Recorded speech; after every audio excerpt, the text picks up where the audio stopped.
salam sejahtera. Ulasan paling hangat pada malam ini dipetik daripada The Third Force, No Nonsense Just Politik. Ulasan yang sepenuhnya pendedahan hangat malam ini.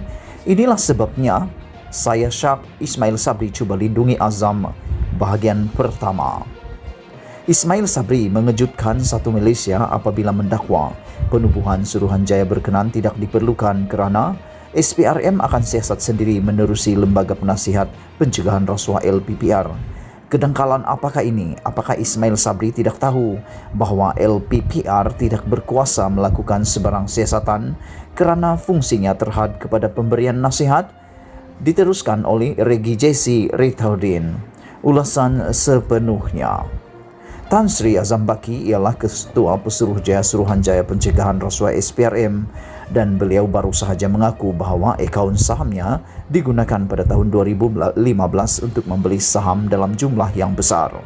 Azam didakwa memiliki antara 1.9 juta hingga 2.9 juta saham dalam sebuah syarikat senaraian awam pada 2016 serta 2.15 juta waran dalam sebuah lagi syarikat lain semasa memegang jawatan sebagai pengarah bahagian siasatan SPRM.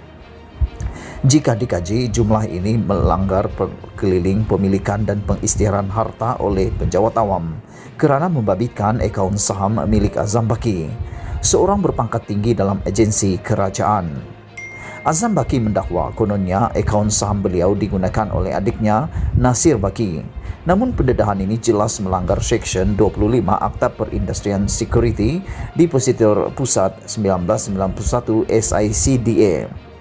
Dari sudut Akta Suruhanjaya Pencegahan Rasuah Malaysia SPRM 2009 pula, timbul soal sama ada Azam Baki menggunakan kedudukannya untuk menempatkan saham dalam jumlah yang besar yang mungkin berupa ganjaran bagi tujuan tertentu. Jika saham ini diketahui boleh membawa keuntungan buat Azam Baki dalam jangka masa tertentu, ianya boleh disifatkan sebagai satu bentuk suapan. Kesemua ini wajib disiasat dan memandangkan Azam Baki merupakan Ketua Pesuruhjaya Agensi Kerajaan SPRM, siasatan dalaman SPRM atau siasatan agensi kerajaan lain seperti PDRM tidak memadai.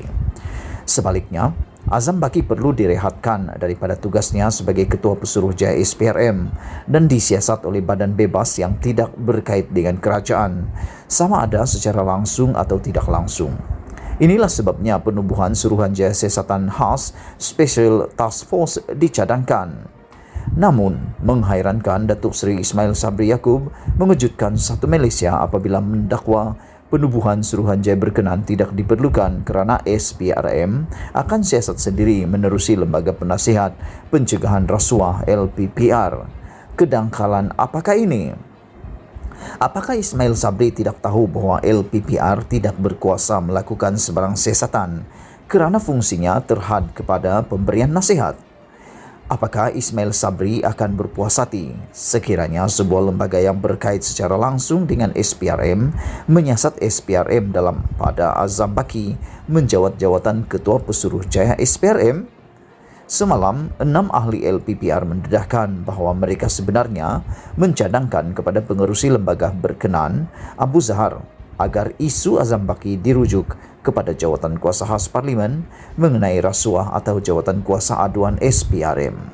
Tidak lama kemudian, Azam Baki dan Abu Zahar membuat satu sidang media di mana Abu Zahar mengenepikan terus cadangan ke-66 ahli LPPR itu sambil mendakwa LPPR telah membersihkan nama Azam Baki daripada sebarang salah laku. Apakah pendedahan ini tidak menimbulkan syak bahawa Abu Zahar dan Azam Baki bersubhat? Apabila Ismail Sabri menolak penubuhan Suruhanjaya Siasatan Khas, beliau sebenarnya menutup terus satu saluran siasatan yang bebas daripada pengaruh SPRM atau kerajaan. Atas dasar inilah saya mengesaki bahawa Ismail Sabri sedang cuba untuk melindungi Azam Baki, barangkali kerana Azam Baki memiliki rahsia-rahsia tertentu yang boleh memudaratkan kerajaan. Dipetik daripada The Third Force, ditulis oleh ulasan Regi Jesse Rethaudin.